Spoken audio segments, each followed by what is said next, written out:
সালাম ভাই সালাম ভাই সালাম ভাই সালাম ভাই সালাম ভাই সালাম ভাই সালাম ভাই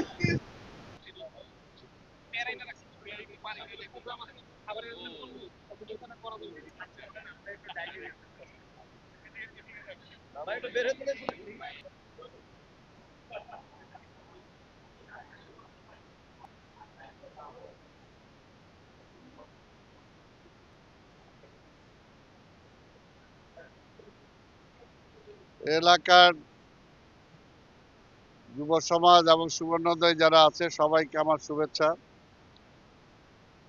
একটা কথাই বলতে চাই আমরা যে আগামী নির্বাচন আমরা আশা করি অতি দ্রুত সময়ে সরকার দেবে, কারণ নির্বাচন জনগণের ম্যান্ডেট ছাড়া কোনো বিকল্প নাই। আর যেহেতু দেশের ষড়যন্ত্র একটার পর একটা চলছে, আমরা অবশ্যই বলবো যে এই সচিবালয়ের মতো একটি জায়গা, একটা গুরুত্বপূর্ণ এবং সবচেয়ে সিকিউর জায়গা, সেই জায়গাতে কিভাবে আগুন লাগলো, এটা অনতিবিলম্বে এই সরকার এই তথ্য জনগণকে জানাতে হবে। এই ষড়যন্ত্রের সাথে কারা জড়িত? আমরা যে কথাটা বারবার বলে আসছি যে ফ্যাসিবাদের পতন হলেও ফ্যাসিবাদের মূল যারা, তারা কিন্তু এখনো বিভিন্ন জায়গায় রয়ে গেছে। এবং সবচেয়ে গুরুত্বপূর্ণ জায়গা হলো সচিবালয়।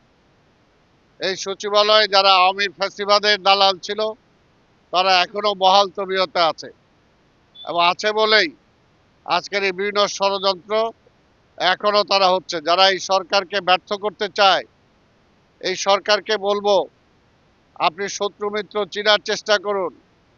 এই জনগণ ফ্যাসিবাদকে তাড়িয়েছে, আওয়ামী লীগকে তাড়িয়েছে।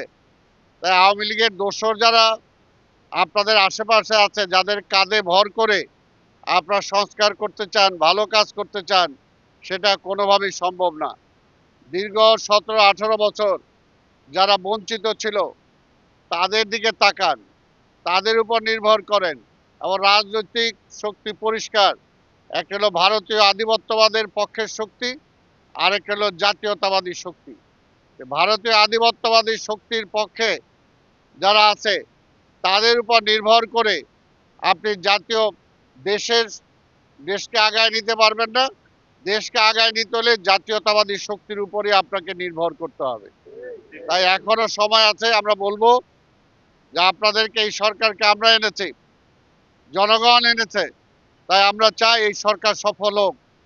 কিন্তু এর আগেও আমরা দেখেছি এই ভারতীয় আধিপত্যবাদী শক্তি যারা আছে, এর আগে তত্ত্বাবধায়ক সরকারকে তারা ব্যর্থ করেছিল লগি বৈঠা দিয়ে, মানুষ মেরে তারা সেই তত্ত্বাবধায়ক সরকারকে ব্যর্থ করে দিয়ে সেনাবাহিনী সরকার তারা নিয়ে আসছিল। কাজে আজকে 111 তারা নিয়ে আসছিল। আজকেও সেই ধরনের ষড়যন্ত্র তারা করছে কিনা আপনাদের সেটা বোঝা উচিত। সেই কারণেই বলবো যে আন্দোলনের পক্ষের শক্তির উপর নির্ভর করেন, জাতীয়তাবাদী শক্তির উপর নির্ভর করেন।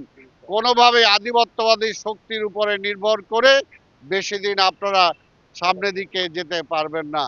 আর আরেকটা বলবো আপনাদের কাছে অনুরোধ, দেশের সমস্ত সমস্যার সমাধানের দায়িত্ব আপনারা নিয়েন না।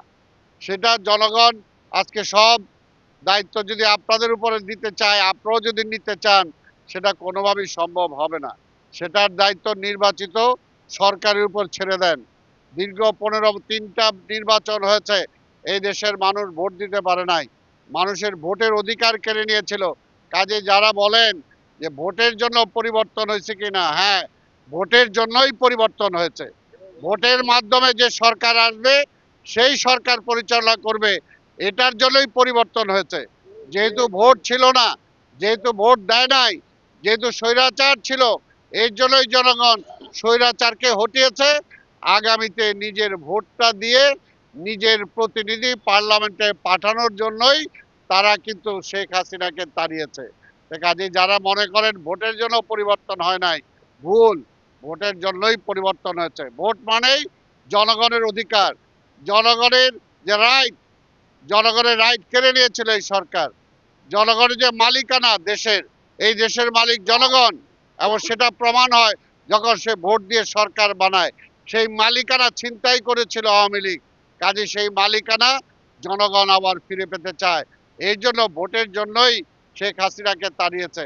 তাই আমরা আশা করব অনতিবিলম্বে যে মিনিমাম যে সংস্কার নির্বাচনের জন্য দরকার সেটা করে আপনার নির্বাচনে যাবেন এবং নির্বাচনী রোডম্যাপ আপনার অনতিবিলম্বে ঘোষণা করবেন।